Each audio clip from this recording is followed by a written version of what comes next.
This is Kathy Glick, and I'd like to introduce you to a new book entitled Dumpster Diver by Janet S. Wong.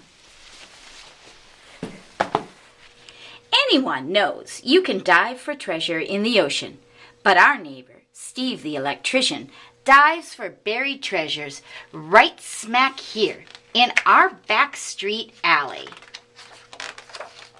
Once a month during fall and winter and spring, and every week in the summertime, Steve slinks into the basement storage room.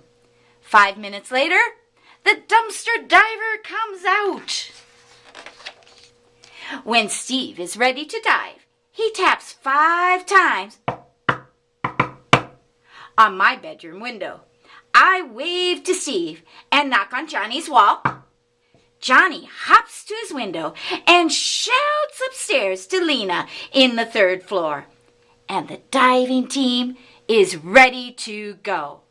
I am hose handler number 1, also known as the nozzler. Lena is hose handler number 2, also known as the snake charmer. Johnny is the faucetier.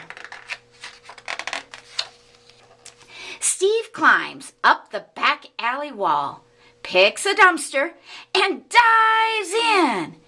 Beetles and roaches and spiders splash out. I never imagined there were so many millions of legs living 200 feet away from me. Diving rule number 1 is keep your mouth shut. This is especially important when the roaches start flying. Diving rule number 2 is don't blow your hose all over the place.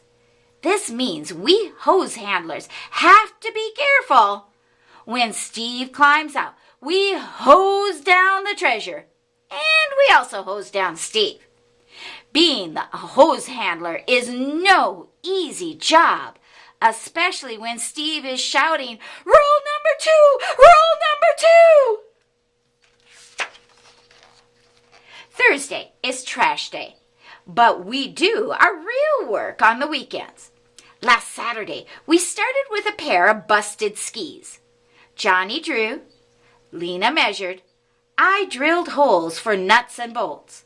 Steve cut with the saw, and soon we had a paraskater. An old blender can become a lamp. An old lamp can become a table. And an old table plus 2 banged up skateboards plus a ripped crib mattress plus a handheld shower plus 32 screws and a roll of duct tape can become anything we want it to be. Yesterday's treasure of the day was an old computer that almost became a flower pot, Johnny's idea, or a fish tank, Lena's idea, or a sculpture, my brilliant idea. But we decided it should become a computer for Zenda on the 5th floor, who practices her typing on a piece of cardboard with letters written on it. The Grouch, who lives next door to Steve, says Steve is crazy, too lazy to work to make enough money to buy new stuff at the store like good people should. She says his apartment is full of junk. Steve says junk is good. The Grouch says we kids better watch out or we'll get cut up from the trash. But it was Steve who got caught up on broken glass and rusted metal when the dumpster trash collapsed under him. Serves you right! What do you expect, digging through the trash?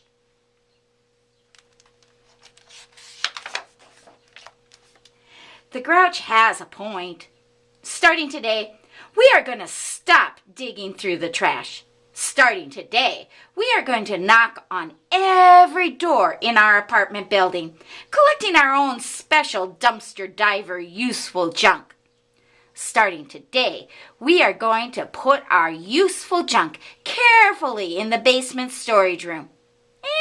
Except maybe for this old wagon, and that broken rocker, and this tennis racket, and that popcorn machine, and all the stuff we need to make a wheelchair for Steve.